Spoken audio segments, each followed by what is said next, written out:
And she's off to a good start. She's got the lead. Madogo running in second, Chandler third, and it's going to be no problem for one of Canada's fastest women, Audrey Leduc. Only a year ago, Audrey Leduc was a rising name in Canadian track and field. Now, after blazing through a 10.94-second sprint in the prelims at the Edmonton Athletics Invitational, she's the fastest woman in Canadian history again. Today, she's a record-breaking powerhouse making headlines worldwide. What she did in Edmonton this past weekend wasn't just impressive, it was historic. Audrey Leduc, born on March 9, 1999 in Gatineau, Quebec, started her journey on the track like many young athletes, full of raw talent and big dreams. She grew up competing for the Gatineau Athletics Club, focusing on sprints and the long jump. But from the beginning, it was clear her speed was something special. In 2018, she won the Canadian U2100-meter title with a time of 12.11. The very next day, she set a personal best in the long jump. That kind of back-to-back excellence showed early signs of the athlete she would become. In 2019, Audrey made her mark internationally at the NACA CU23 Championships in Mexico. She not only set a new personal best in the 100 meters during the heats, but also helped Canada win a silver medal in the 4x100-meter relay. That experience of running alongside seasoned sprinters helped shape her into a world-class competitor.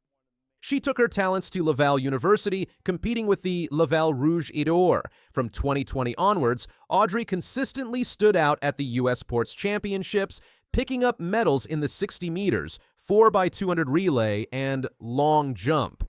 By 2022, she was dominating the Canada Summer Games, winning gold in the 100 meters, 200 meters, and 4x100 relay. 2023 set the stage, but 2024 was the breakthrough.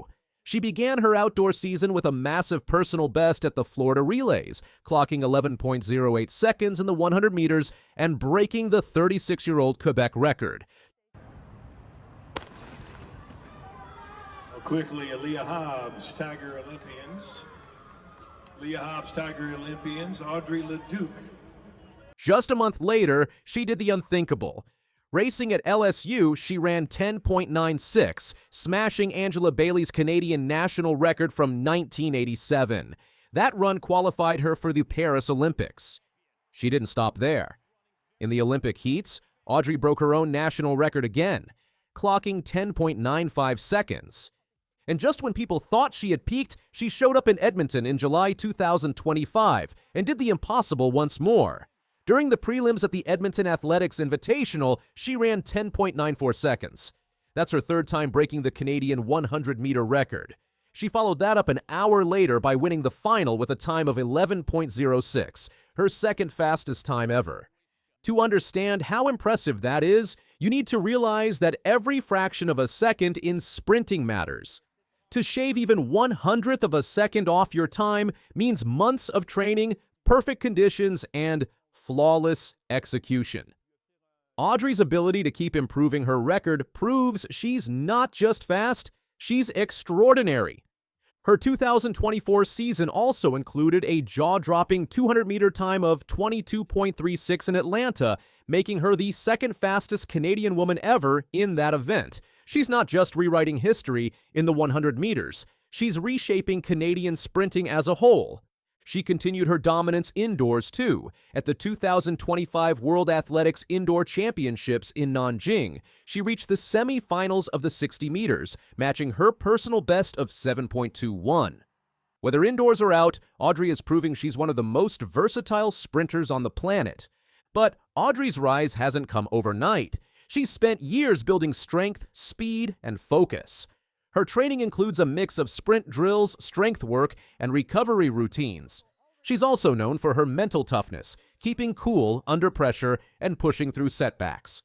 Another important part of her story is the growing competition. Fellow Canadian sprinter Sadeh McCreath recently tied Audrey's previous record of 10.95, pushing both athletes to get better. That kind of rivalry creates the fire needed for greatness. And so far, Audrey is setting the pace. Audrey's journey is also important for young athletes watching from across Canada and beyond. She represents more than just records. She shows what's possible with dedication and belief. She is often seen smiling, encouraging teammates, and giving credit to her coaches and support team.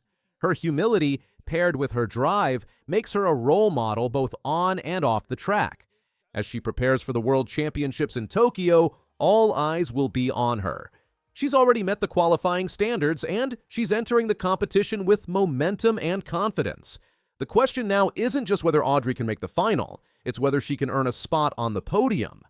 Track and field experts are excited about her potential. Some believe she could go even lower than 10.90, possibly challenging for a North American record. Her consistent form, explosive starts, and flawless technique make that dream a real possibility.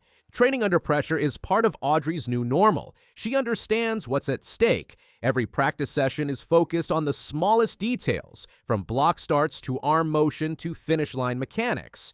Her team works with her on nutrition recovery and injury prevention to keep her at peak performance. Audrey's legacy is already forming. She is rewriting the history books, but she's also building a future for Canadian sprinting. More young athletes are joining track clubs, citing her as their inspiration. She's created a wave of excitement around women's sprinting that Canada hasn't seen in decades.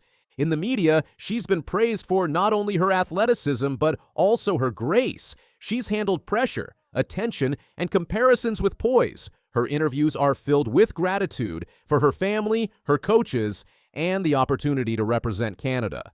The path to greatness isn't just about speed. It's about how you carry yourself through victories and challenges. Audrey has shown she can handle both. From her early races in Gatineau to her national records and Olympic runs, she's grown into an elite athlete with global respect. Social media has played a role in spreading Audrey's influence as well.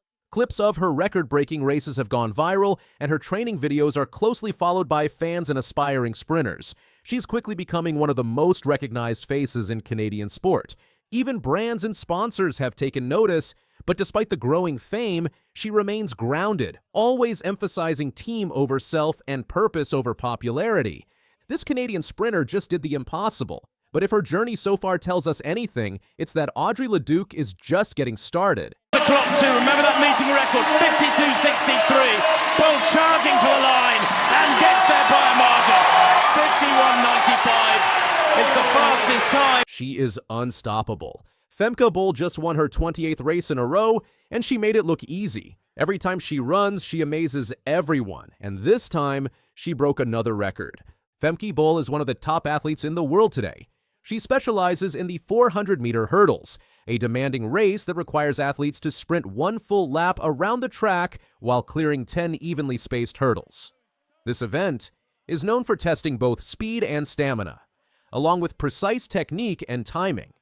During the latest competition in Monaco, Fena once again proved her dominance. She handled the tough race with incredible skill and finished ahead of everyone, continuing her amazing winning streak. Fena was born on February 23, 2000, in a city called Amersfoort in the Netherlands. When she was a little girl, she broke her arm 2 times. Her doctor suggested she try judo to help her learn how to fall without getting hurt. Later, she followed her big brother to an athletics club in 2008. That's when she found out she loved to run. She said that running made her feel calm and happy. In 2014, she joined another club called AV Altis. A coach there noticed she was very good at running long distances fast. In 2016, she helped at the European Championships in Amsterdam by scanning tickets. She was just a helper back then, not knowing she would one day be the main star at big events like that. She studied communication at Wageningen University. Even though she is famous now, she still lives a simple life. In 2023, she started dating a Belgian pole vaulter named Ben Broders.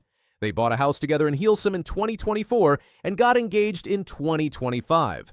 They support each other's athletic careers and enjoy living a quiet life away from the spotlight. On the track, Fena is a true champion. In 2023, she became the world champion in the 400-meter hurdles. In 2024, she won another world title for running the 400 meters indoors, which doesn't have hurdles. From 4th to 1st in one lap, she absolutely nailed it. She helped her team from the Netherlands win gold in the 4x400 meter relay races at both the World Championships and the Olympics. Her ability to shine both individually and as part of a team shows her versatility and leadership.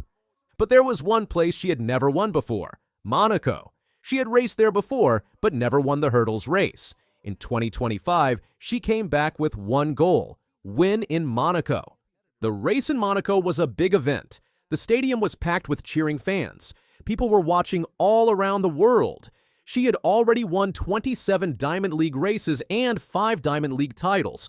But this race felt different. She was racing against some very strong runners like Dalila Muhammad and Andronette Knight.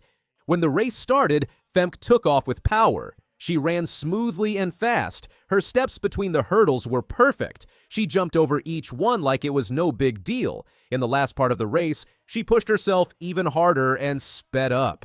She finished the race in just 51.95 seconds. That's one of the fastest times ever recorded in this event. It was the fastest time in the world this year and set a new meet record in Monaco. Only a few women in history have ever run this race faster. After the race, Femke smiled and said, "To run a 51 is huge. I don't do that every day."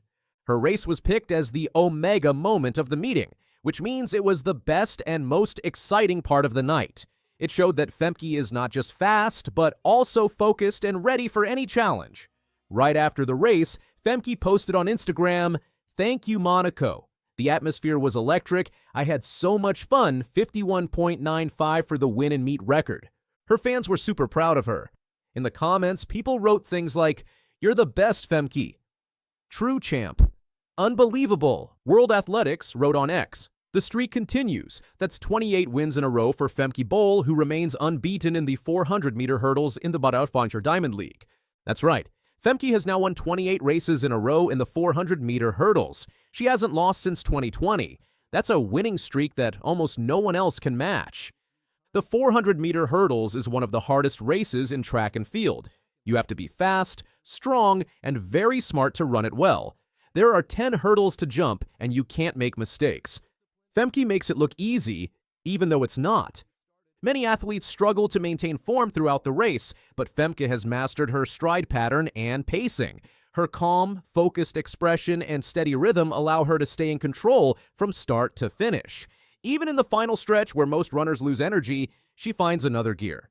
Coaches and fellow athletes admire her discipline and work ethic. She trains hard, takes care of her body, and listens to her coaches. Her coach has said she is one of the most focused and determined athletes he has ever worked with.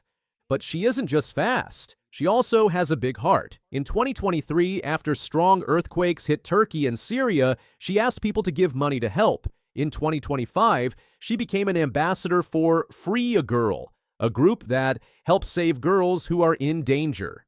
Her support of charities and causes shows that she wants to make a difference beyond sports. Femke also stands out for how she handles fame and pressure.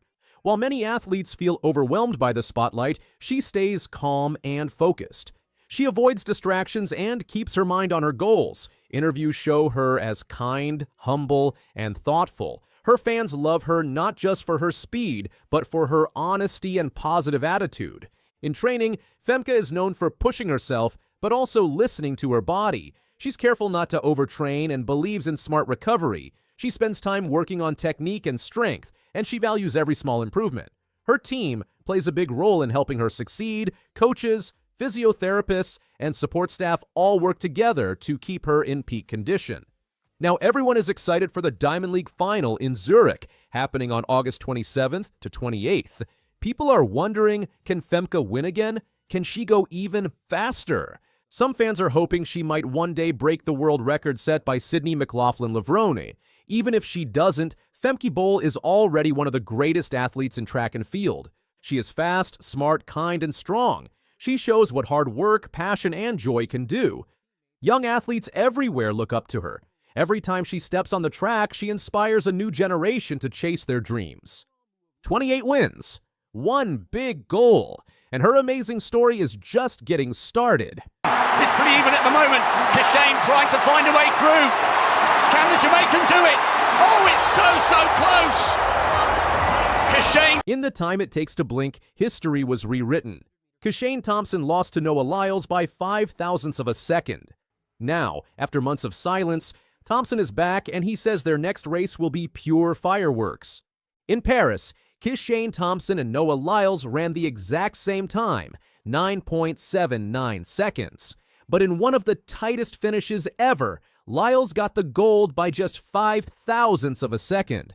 The track world exploded. Fans broke down the race frame by frame. Who dipped better? Who timed it right? The debate went viral. And now, months later, Thompson has broken his silence with just one word: fireworks.